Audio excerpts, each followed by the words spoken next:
been a long time, Snake. I should have known you were behind this, Colonel. That's no way to greet an old war buddy, Snake. What do you want from me? I just invited you here so we could have a talk. Invited? That's what you call sending armed soldiers after me? Sorry if they were a little rough with you. But we've got a serious situation here. Only you can get us out of it. I'm retired from Fox-Hound. You're not my commander anymore, and I don't have to take orders from you or anyone else. You will take these orders. I know it. Excuse me. Who's this? Dr. Naomi Hunter. She's chief of Fox-Hound's medical staff, and an expert in gene therapy. Are you military? No, civilian. I've been sent here from ATGC. Pleasure to meet you, Snake. Don't worry, this injection won't hurt a bit. What's the shot for? What's wrong? You don't like shots? Snake, listen up. It all went down 5 hours ago. Heavily armed soldiers occupied Shadow Moses Island, a remote island off the coast of Alaska. What soldiers? Next Generation Special Forces, led by members of Unit Fox-Hound. They've presented Washington with a single demand, and they say that if it isn't met, they'll launch a nuclear weapon. A nuclear weapon? I'm afraid so. You see, the island is the site of a secret nuclear weapons disposal facility. Fox-Hound hijacking a nuclear weapon? Now you understand how serious the situation is. You'll have 2 mission objectives. First, you're to rescue the DARPA chief, Donald Anderson, and the president of Arms Tech, Kenneth Baker. They're both being held as hostages. Those are some heavy-duty hostages. Secondly, you're to investigate whether or not the terrorists have the ability to launch a nuclear strike, and stop them if they do. Any questions, Snake? Questions? I haven't even said whether I'd accept this mission. Well, you can make up your mind after you hear more about the situation.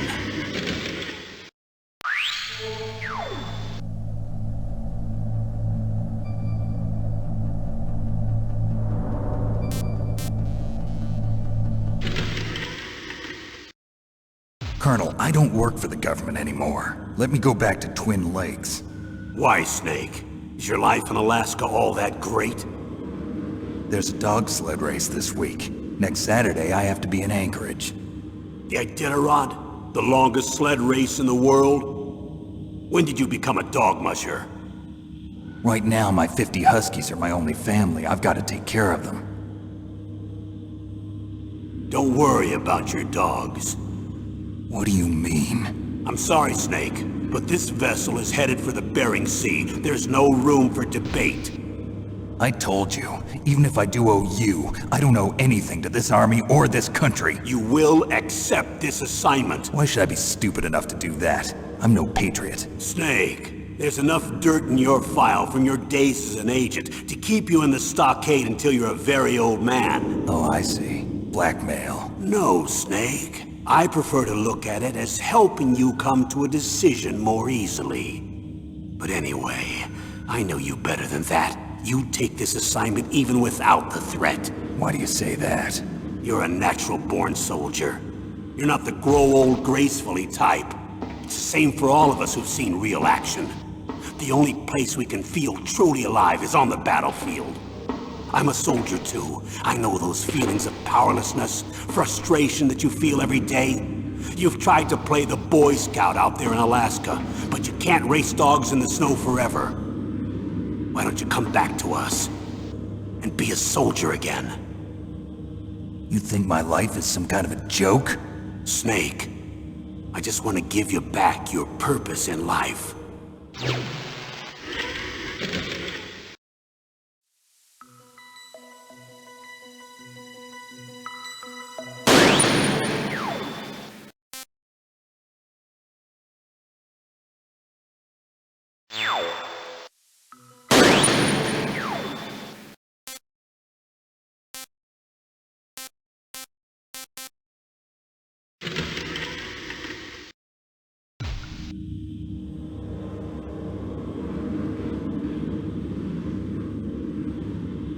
Colonel, who are you speaking for?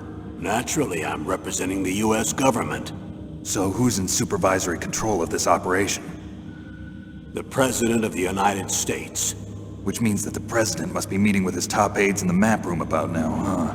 No, at this point they're still video conferencing with each other. If that's a real nuclear warhead, shouldn't they issue a COG? Not yet. The Secretary of Defense has operational control and is fully aware of the situation. After you infiltrate, if you determine they possess nuclear launch capabilities, a COG will be issued. Well, if they haven't relocated to the nuclear shelter under Mount Washington, I suppose there isn't that much reason to worry yet. Is the National Security Agency in on this? Yes. So is the DIA, the Defense Intelligence Agency. The DIA? I'm starting to get a bad feeling about this. They'll be sending us some support. We don't need desk jockeys. We need a nuclear weapons specialist. Of course. A nuclear weapons specialist has already been assigned to us.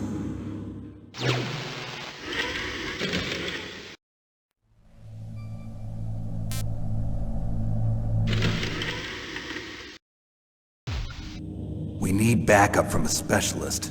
I'm just an amateur when it comes to nuclear weapons. I know. That's why I've requested the assistance of a military analyst named Nastasha Romanenko. She'll be providing you backup by codec. A female analyst? She's built up an impressive record as an advisor for the Nuclear Emergency Search Team. Contact her if you have any questions. She's also an expert on high-tech weapons. Where's she working from? At her home in Los Angeles. California. Seems like 1,000,000 miles away.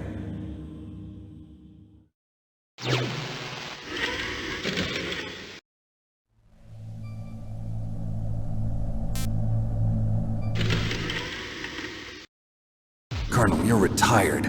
Why are you involved in this? Because there aren't many people who know Fox-Hound as well as I do. Is that really the only reason? I've been soldiering for a long time. I don't know anything else. I guess even though I'm getting a little old, I still love to be in the field. Colonel, you're a lousy liar. Tell me the real reason. Okay, Snake. Sorry. I'll be frank. A person very dear to me is being held hostage. Who is it? My niece, Meryl.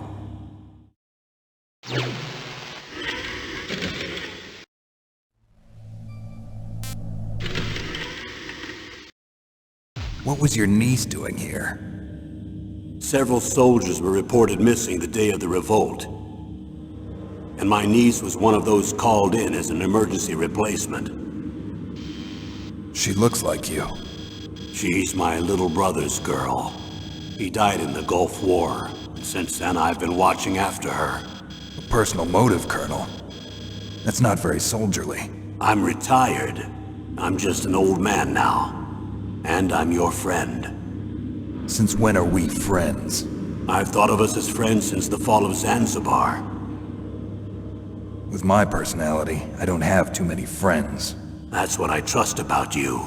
It's what makes you human. Please, Snake. Save my niece, Meryl. All right.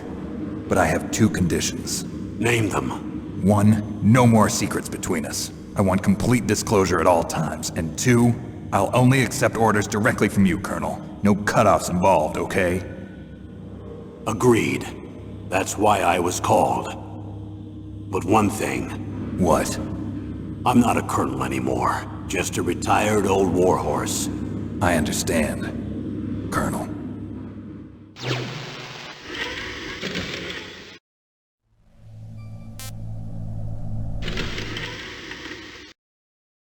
That doctor, is she part of this operation too? She was in charge of Fox-Hound's gene therapy. She knows more about those men than anyone else. You mean you've seen them naked? Make no mistake, I'm not a nurse. I'm a scientist. By the way, what was that injection for? It's a combination of nanomachines and an anti-freezing peptide so that your blood and other bodily fluids don't freeze, even at subarctic temperatures. Nanomachines? Not just one kind, either. There are different types which will replenish the supply of adrenaline, nutrition, and sugar in your bloodstream. Now I don't have to worry about food. I also put some nootropics in there. Say what? Nootropics. A class of drugs which will help improve your mental functioning. It'll make me smarter, huh? Anything else? Yes. Benzedrine. It's a type of stimulant. It'll keep you alert and responsive for 12 straight hours. That was quite a cocktail. Anything else in there? Those nanomachines will also keep your Codex batteries charged up. Well, I guess I can call you when I'm ready to go on a diet. You're welcome.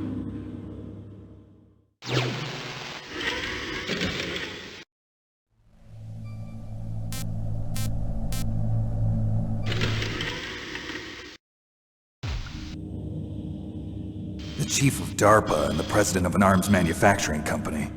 What business did they have at a nuclear weapons disposal facility?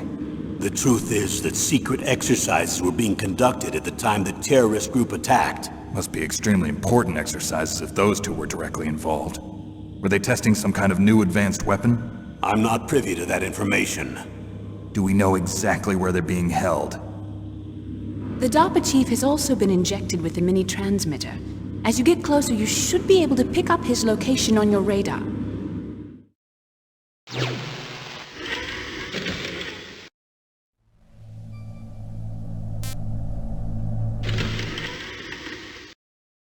Do they really have the ability to launch a nuclear missile? They say they do. They even gave us the serial number of the warhead they plan to use. Was the number confirmed? I'm afraid so.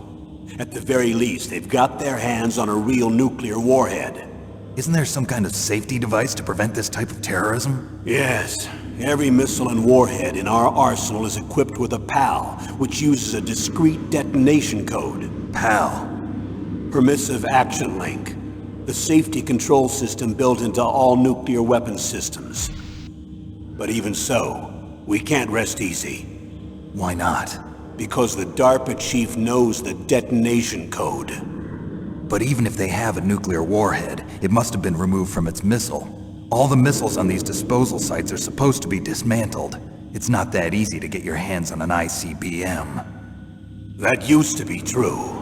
But since the end of the Cold War, you can get anything if you have enough money and the right connections.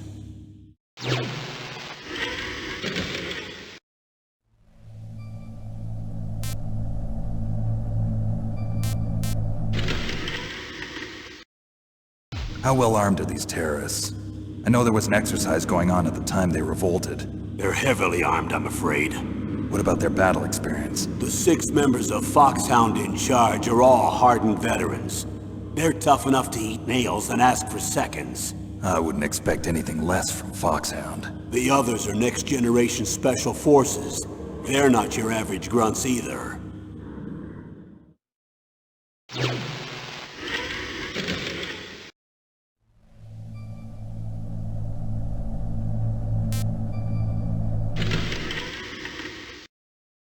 So what exactly are they demanding? A person's remains. Remains? That's right. To be more accurate, cell specimens which contain the individual's genomic information. Cell specimens? Why would they want that? The terrorists need them. You see, these next-generation special forces have been strengthened through gene therapy. Strengthened? You've heard of the Human Genome Project. They've been mapping the human genome, and they're nearly finished. Following up on this research, the military has been working towards identifying those genes which are responsible for making effective soldiers. There are genes that do that? Yes. And using gene therapy, they're able to transplant those genes into regular soldiers. Gene therapy? I'll explain this part. With gene therapy, we can remove those genes which we know may lead to sickness or disease, and at the same time splice in genes with beneficial effects, such as resistance to cancer, for example. In other words, we can overcome all sorts of genetic diseases, and at the same time add genetic characteristics as desired. Okay. And so if you knew what genes were responsible for making the perfect soldier, you could implant them in the same way, right? Yes, we could. But it all depends on being able to isolate and identify those soldier genes. And in order to do that, it's helpful if you can study the genomic information of one of the greatest soldiers ever.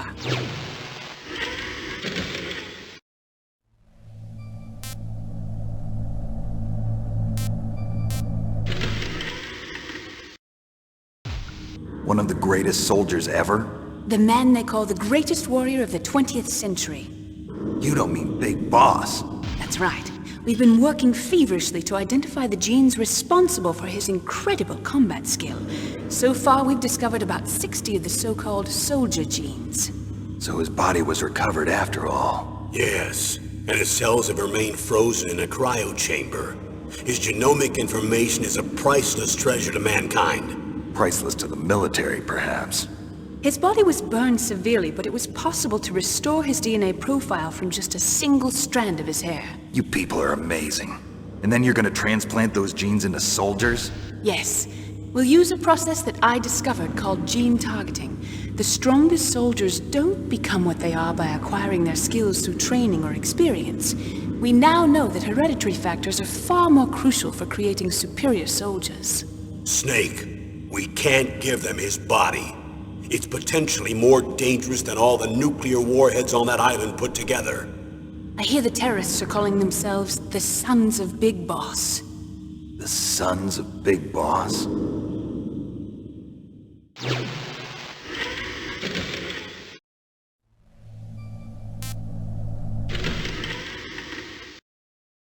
Tell me about these next-generation special forces. They started out as an anti-terrorist special ops unit, made up of former members of biochem units, technical escort units, and the nuclear emergency surge team. Their purpose was to respond to threats involving next-generation weapons of mass destruction, including NBC weapons. Until they were added, that is. Who's they? These guys didn't start out as regular army. Looks like a pretty international group. Mercenaries? Yeah, and it gets worse. Most of them were from a merc agency that I think you're familiar with. They were part of Big Boss's private guard. And after Big Boss went down, the military just bought out all their contracts. Outer heaven. After that, they were merged with our own VR unit, Force 21, and retrained. If you ask me, these so-called next-generation special forces should be called simulated soldiers. They have no real battle experience. Video game players, huh? Don't forget they've all been strengthened with gene therapy. They carry genes which make them excellent soldiers. Don't get careless just because they don't have much experience. I thought using genetically modified soldiers was prohibited by international law. Yes, but those are just declarations, not actual treaties. The interesting thing is that nearly every member of the unit conspired in this attack.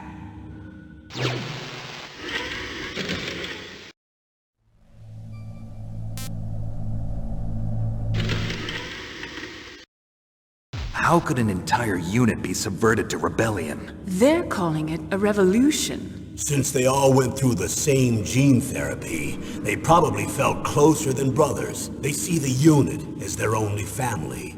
The Sons of Big Boss.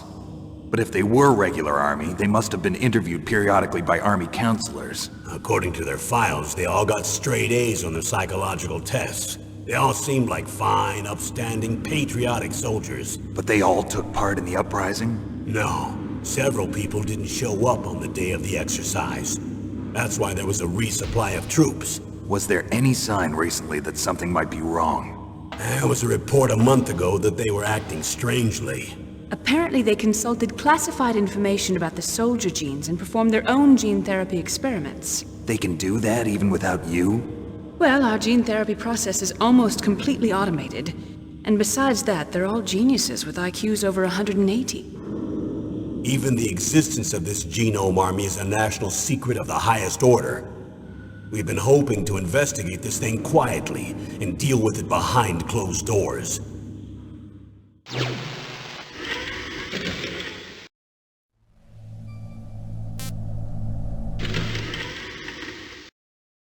High-Tech Special Forces Unit Fox-Hound. Your former unit, and one that I was a commander of. An elite group combining firepower and expertise. They're every bit as good as when I was commanding them. So they're still around. There are 6 members of Fox-Hound involved in this terrorist activity. Psycho Mattis, with his powerful psychic abilities. Sniper Wolf, a beautiful and deadly sharpshooter. Decoy Octopus, master of disguise. Vulcan Raven, giant and shaman. And Revolver Ocelot, specialist in interrogation and a formidable gunfighter. Looks like a lovely bunch of folks. And finally, in charge of them, Fox-Hound's squad leader, Liquid Snake. Liquid Snake? Yes. And you're the only person who can stand against him.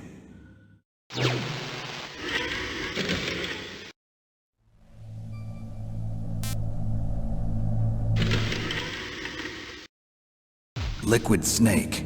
Liquid Snake. The man with the same codename as you. Tell me what you know. He fought in the Gulf War as a teenager, the youngest person in the SAS.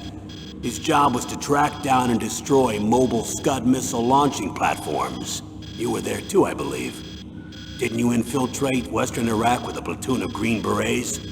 I was just a kid myself back then. The details are classified, but it seems that originally he penetrated the Middle East as a sleeper for the SIS. He was a spy for the British Secret Intelligence Service? But he never once showed his face in Century House. He was taken prisoner in Iraq, and after that there was no trace of him for several years. After you retired, he was rescued and became a member of Fox-Hound. I thought that by the time I left they were no longer using codenames. I don't know his real name. That information is so highly classified that even I can't look at it. Here's a photo of him. Pretty shocking, huh? His skin tone is different, but otherwise you two are exact duplicates. I have a twin? I don't know the details, but it seems so. That's why we really need you for this mission. You're the only one who can beat him. Now that I've met you, I know. You've got something that he doesn't. I can see it in your eyes. Why don't I find that thought more comforting?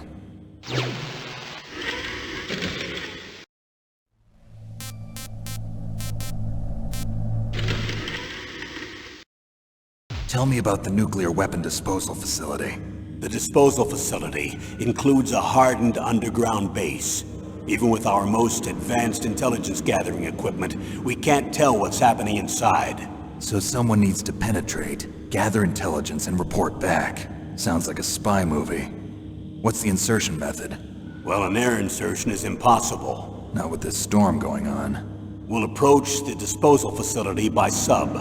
Approach? Yes, within a few miles of it. The facility is equipped with sonar detection capabilities. They'd be able to hear our engine or propeller noise. And then? We'll launch a one-man SDV. Launch? Same as a torpedo, only this has no propulsion device of its own. After the SDV gets as close as it can, dispose of it. From there on, you'll have to swim. You want me to swim in sub-zero Alaskan water? Don't worry.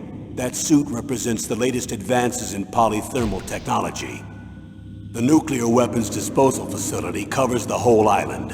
I'll instruct you by codec after you reach your target. Anyone going with me? As usual, this is a one-man infiltration mission. Weapons and equipment OSP? Yes. This is a top-secret black op. Don't expect any official support.